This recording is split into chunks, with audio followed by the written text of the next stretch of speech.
The Utah Territory stretched endlessly under the October sky of 1873, a landscape of red stone and sage that seemed to hold secrets in every shadow. Eli Morgan rode slowly toward his modest ranch house, the weight of another solitary day settling on his shoulders like dust from the trail. At 36, he had the weathered look of a man who had learned to find companionship in silence and purpose in simple work. His ranch sat in a valley between towering mesas, isolated enough to provide peace, but close enough to trading routes to make survival possible. Eli had built this life deliberately. After losing his wife and unborn child to fever 5 years earlier, he had sought refuge in the vast emptiness of Utah's high desert, hoping that solitude might heal wounds that time had not. As evening shadows grew long across his property, Eli noticed something unusual near the old wooden barn, a flash of movement that was too deliberate to be wind, too careful to be an animal. He dismounted quietly, his hand moving instinctively to the rifle across his saddle, and approached with a caution that had kept him alive through years of frontier uncertainty. What he found made him forget every thought of danger. A young native woman, perhaps 19 or 20, crouched behind a pile of hay bales, her dark eyes wide with exhaustion and fear. Her traditional dress was torn and stained with blood from cuts on her arms and feet. She was clearly hungry, clearly hurt, and clearly desperate. Eli had encountered native peoples before, both hostile and peaceful, but something about this woman's situation struck him as different. She wasn't armed, wasn't threatening, wasn't demanding anything. She was simply hiding, like a wounded animal seeking shelter from predators that might still be pursuing her. "Easy," Eli said softly, raising his hands to show they were empty. "I'm not going to hurt you." The woman watched him with intelligent eyes that seemed to be evaluating his intentions and his character. She spoke no English that he could detect, but her expression carried a dignity that impressed him despite her obvious vulnerability. Eli made a decision that felt both natural and momentous. Without speaking, he went to his house and returned with bread, dried meat, and a jug of clean water. He set these offerings on the ground between them and stepped back, indicating through gestures that the food was hers. The woman's eyes filled with something that might have been gratitude or surprise. She ate carefully, as if each bite was precious, while Eli busied himself with evening chores to give her space and privacy. He prepared a bed of clean hay in the barn and brought blankets from his house, creating a safe place for her to rest. "You can stay here tonight," he told her, though he suspected she understood his meaning more from his actions than his words. "Tomorrow we'll figure out what comes next." As darkness fell over the desert, Eli settled into his house with a strange satisfaction of having done something good without expecting anything in return. He had offered bread and shelter to someone who needed both, following the simple moral code that had guided him through years of frontier life. He had no way of knowing that among the woman's people, sharing bread with someone created bonds that were considered sacred and unbreakable.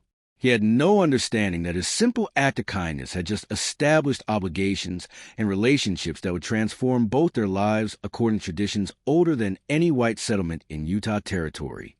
But as Eli fell asleep that night, he felt something he hadn't experienced in years. The sense that his solitary existence might be changing in ways he couldn't predict, but somehow didn't fear. The woman in his barn represented mystery, possibility, and connection to something larger than his own carefully controlled world. Tomorrow would bring revelations that would challenge everything Eli thought he understood about marriage, responsibility, and the ways that different cultures could create unexpected bonds between strangers. But tonight, he was simply a man who had shared his bread with someone who needed it, and that felt like enough.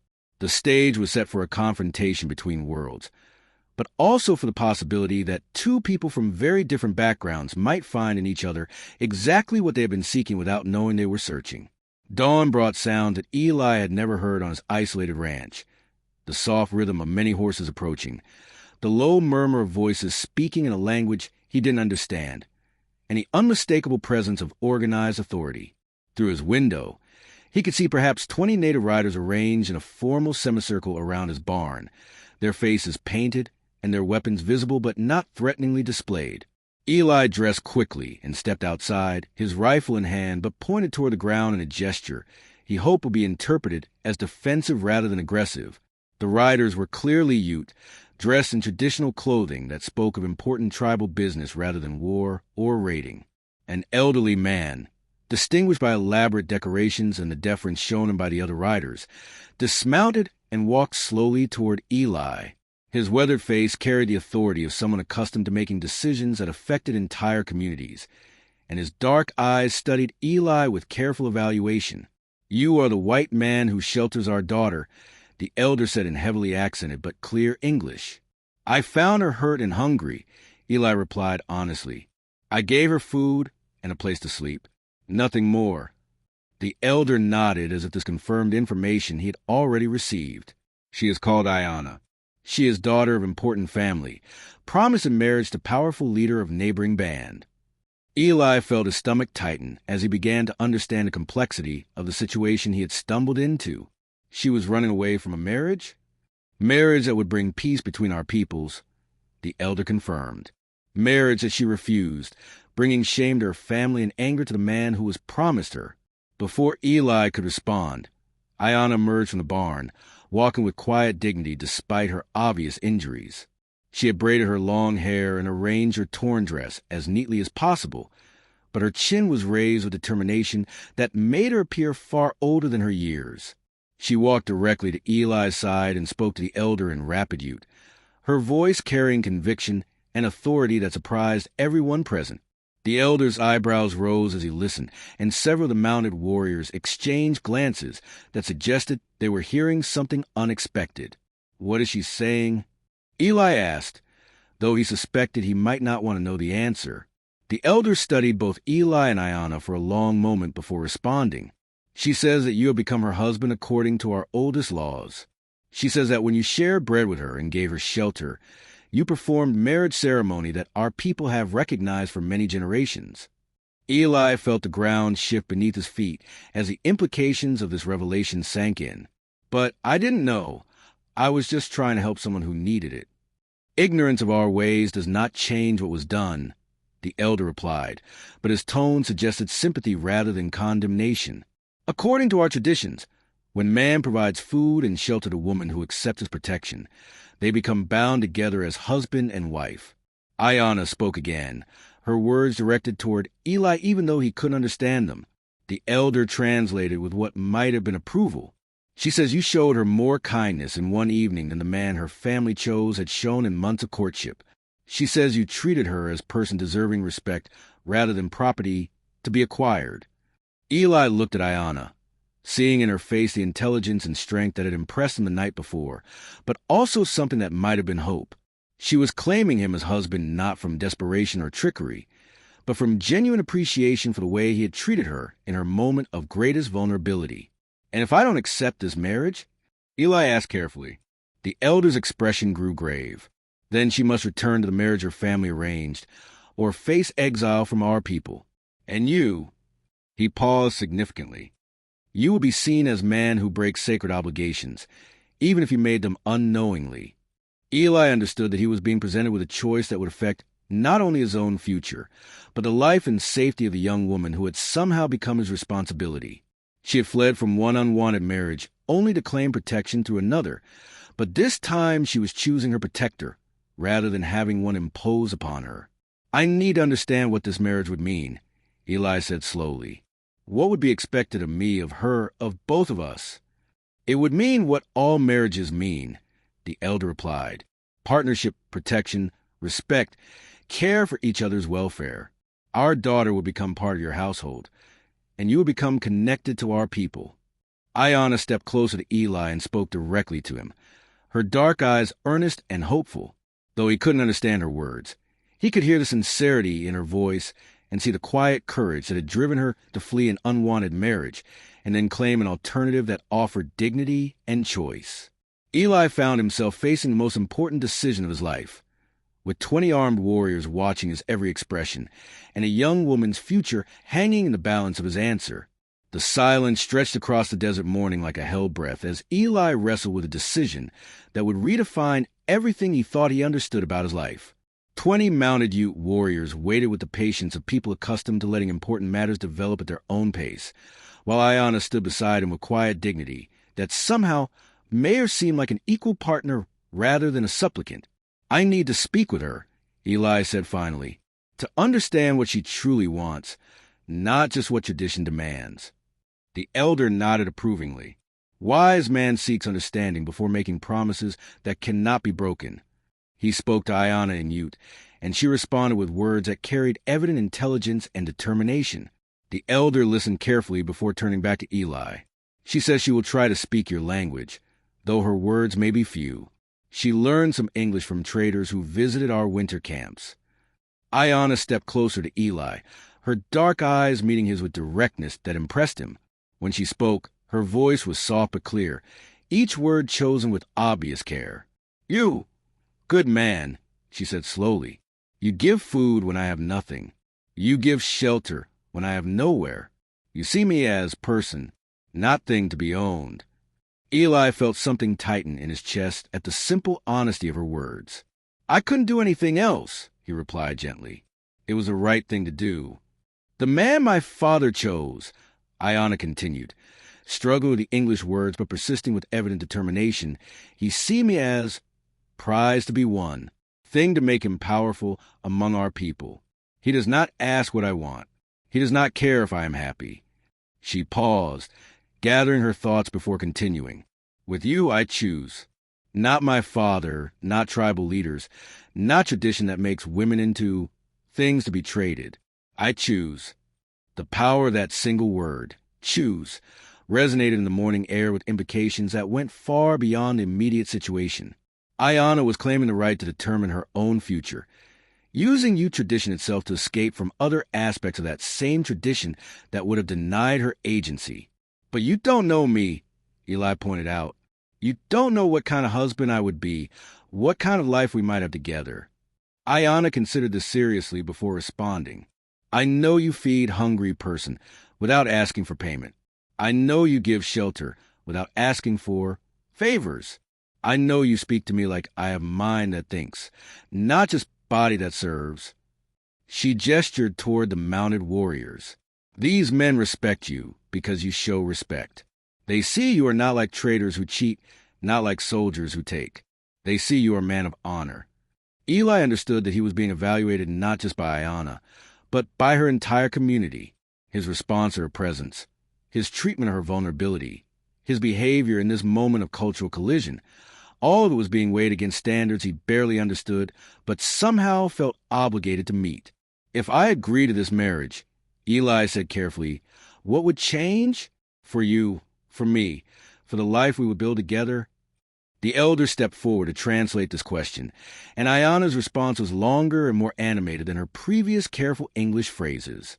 The elder listened intently before providing translation. "She says that as your wife, she would work beside you to make your ranch prosperous. She knows how to grow food that will survive in this desert, how to find water in dry places, how to care for animals and preserve meat for winter. She says she would be partner, not burden." The elder continued, "She also says that as her husband, you would be connected to our people, welcome in our camps, protected on our lands. You would have family, not just property. You would have place in community, not just isolated existence." Eli felt the weight of this offer, understanding that it represented far more than a simple marriage. It was an invitation into a different way of life, a different understanding of what it meant to be part of something larger than individual survival. And the man she was supposed to marry? Eli asked, "What happens to the peace that marriage was supposed to create?" The elder's expression grew serious. "That will require careful negotiation.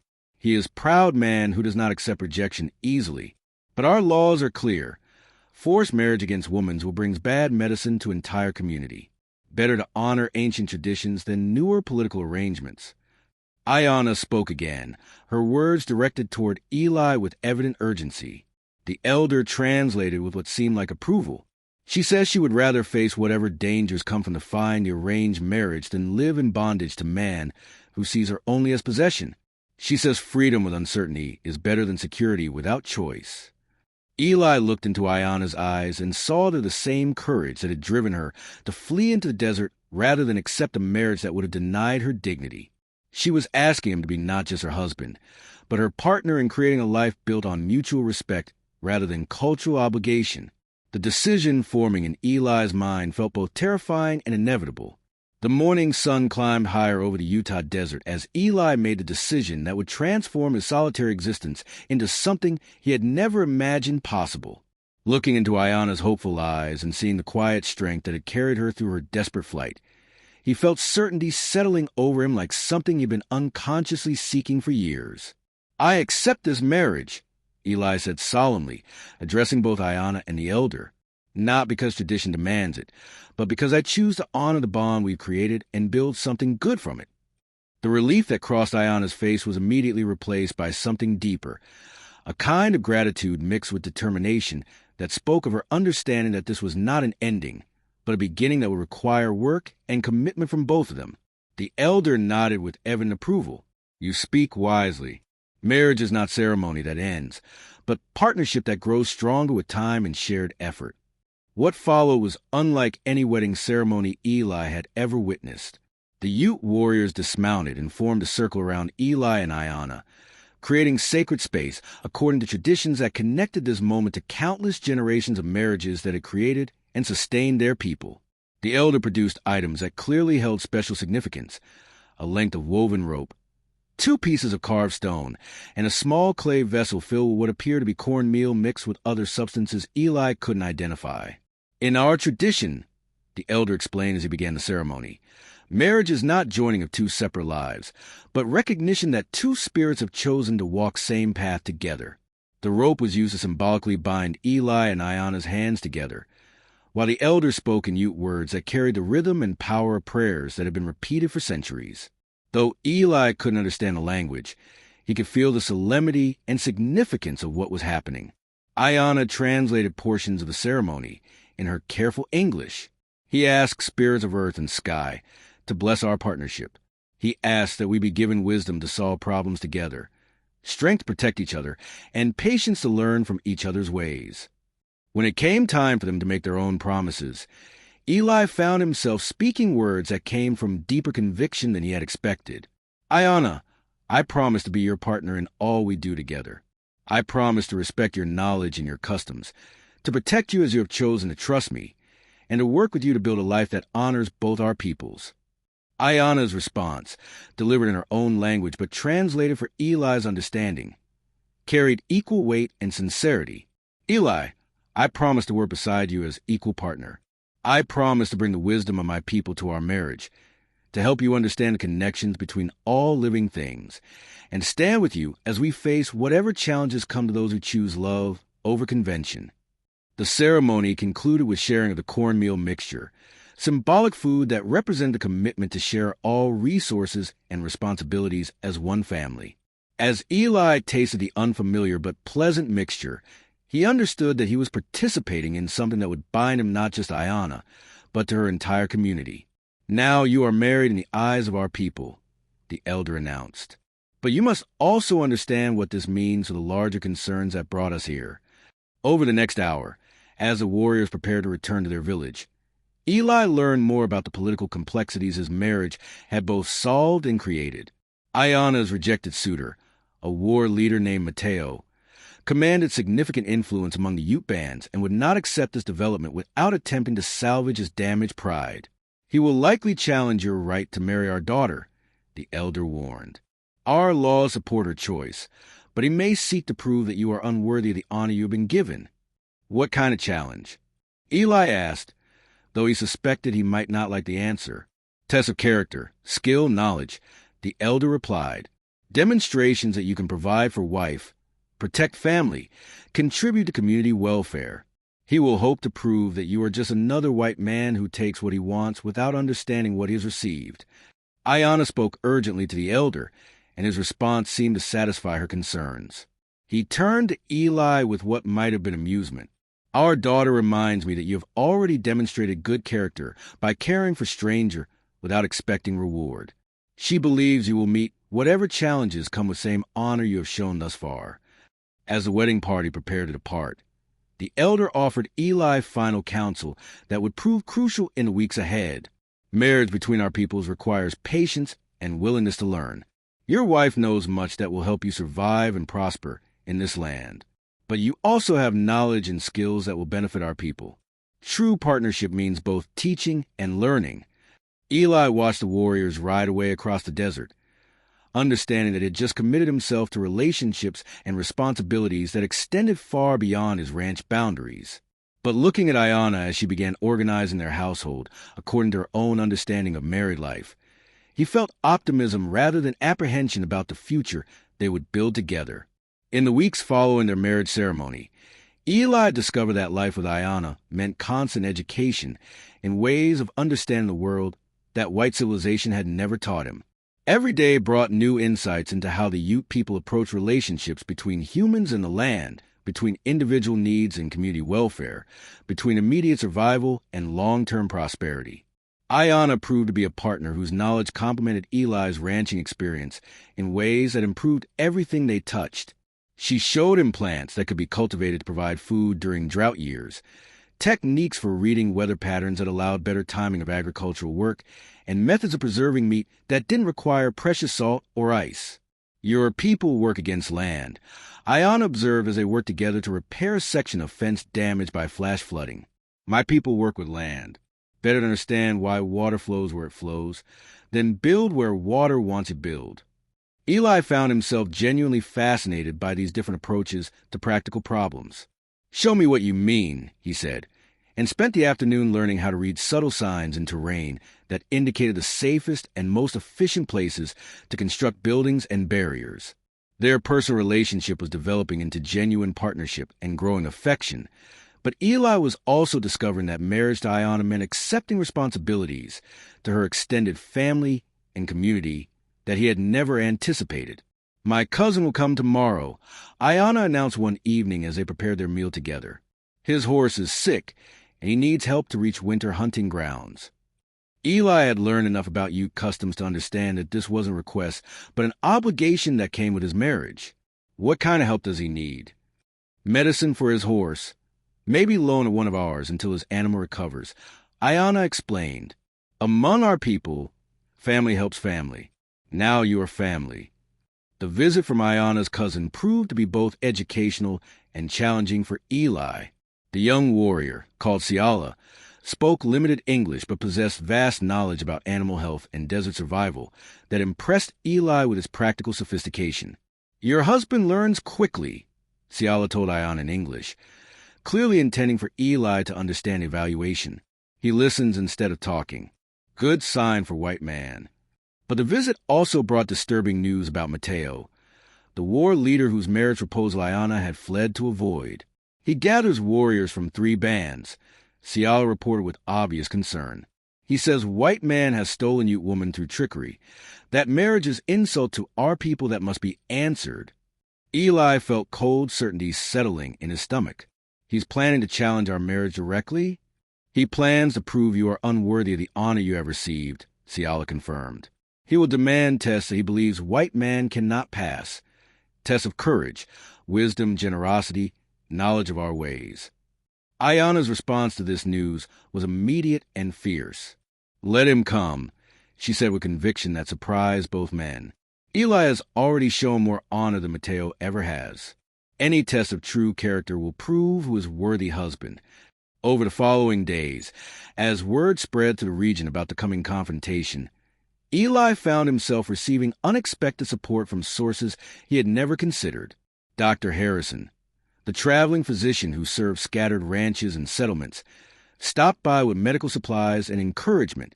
"Heard about your situation," Dr. Harrison said bluntly. "Can't say I understand all the cultural complications, but I've seen how you and your wife work together. Whatever challenges come, you'll meet them as a team." Even more surprising was a visit from Samuel Wright, a neighboring rancher who had previously maintained polite but distant relations with Eli. "Word is that this Mateo character plans to make trouble for you," Wright said without preamble.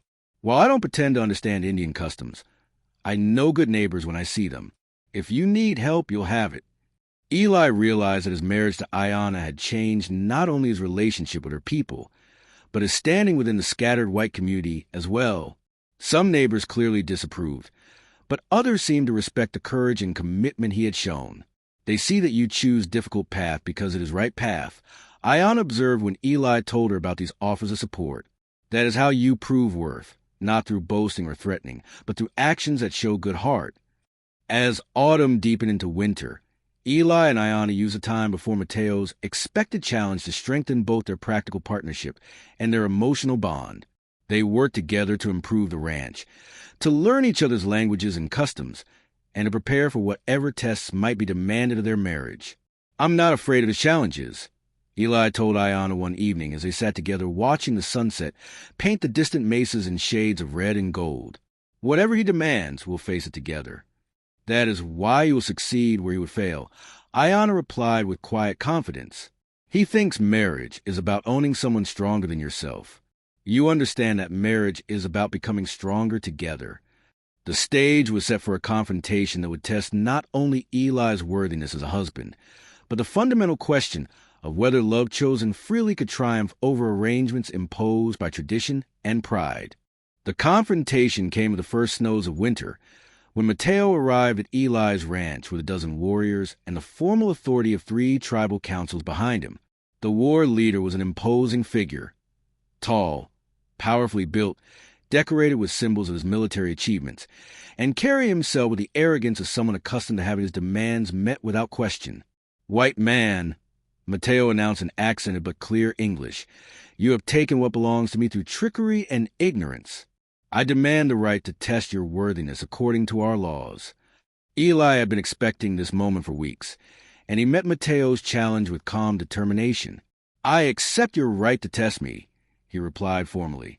"But understand that Ayanna chose our marriage freely, according to traditions that your own elders recognize as valid."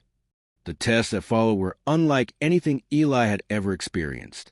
Mateo demanded demonstrations of skills and knowledge that went far beyond simple physical challenges, requiring Eli to prove that he understood and respected Ute customs rather than simply possessing white man's advantages. The first test involved tracking and hunting, with Eli required to provide meat for Mateo's entire party, using only traditional weapons and methods that Ayanna had taught him. The second test demanded that he demonstrate knowledge of medicinal plants and healing practices, treating a deliberately injured horse using only remedies available in the winter desert. "You learn our ways quickly for white man," Mateo admitted grudgingly after Eli successfully completed both challenges. "But knowledge is not wisdom. Can you make decisions that benefit community rather than just yourself?" The final test proved to be the most demanding and the most revealing. Mateo presented Eli with a moral dilemma that had no easy answer. 2 families in need of help, but resources sufficient to fully assist only one. Whichever choice Eli made would result in hardship for people who depended on his judgment. Eli understood that this was not really a test of his decision-making ability, but of his character and his understanding of how responsibility worked within Ute society. Instead of choosing between the families, he proposed a solution that required sacrifice from himself and Ayanna, but provided assistance to both families. "We will give half our winter food stores to each family," Eli announced, "and Ayanna and I will survive on reduced rations until spring trading season allows us to replenish our supplies." Ayanna's immediate support for this decision, offered without hesitation or consultation, clearly impressed even Mateo's supporters. Her willingness to accept hardship in order to help others demonstrated that their marriage was indeed a partnership of equals committed to community welfare. "You would risk your own survival for people you barely know?" Mateo asked with obvious skepticism. "I would risk hardship to prevent greater suffering for families who need help," Eli corrected. "And I wouldn't make that choice if I didn't trust my wife's knowledge and skills to see us through whatever difficulties come." The discussion that followed among Mateo's warriors was conducted in rapid Ute that Eli couldn't follow, but he could see that opinion was shifting in ways that clearly frustrated the war leader. Several of the younger warriors seemed openly impressed by Eli's performance, while the older men nodded approvingly at demonstrations of values they recognized and respected. When the formal judgment was rendered by the eldest warrior in Mateo's party, it represented complete vindication of Eli and Ayanna's marriage. "This white man has proven himself worthy of the honor he has received," the elder announced solemnly. "He shows respect for our customs, willingness to learn our ways, and commitment to community welfare above personal advantage. His marriage to our daughter is legitimate and should be honored by all our people." Mateo's response to this judgment revealed the pride and anger that had driven his challenge from the beginning. "You choose white man over Ute warrior," he said bitterly. "You dishonor our people by accepting outsider into our families. We honor our people by recognizing good character wherever it appears," the elder replied firmly. "This man has proven himself through actions, not words. He has shown that he values our daughter for her wisdom and strength, not as trophy to display his power." As Mateo and his supporters departed, clearly defeated but not reconciled to their defeat, Eli understood that he and Ayanna had won more than just the right to their marriage. They had demonstrated that relationships built on mutual respect and shared values could bridge cultural differences that seemed insurmountable. "Now we can build the life we choose," Ayanna said as they watched the last of the warriors disappear into swirling snow. Free from others' expectations, free to create something new from the best of both our worlds. Their marriage had survived its greatest test, but more importantly, it had proven that love chosen freely and commitment demonstrated through action could overcome prejudice, tradition, and the expectations of communities that might prefer division to understanding. As winter settled over their ranch, Eli and Ayanna looked forward to spring and the continued building of a life that honored both their backgrounds while creating something entirely new, a partnership that proved the possibility of harmony between different peoples committed to treating each other with dignity and respect. Their love story had become a demonstration that the most profound connections between people often emerge from simple acts of kindness, mutual respect, and the courage to choose understanding over fear.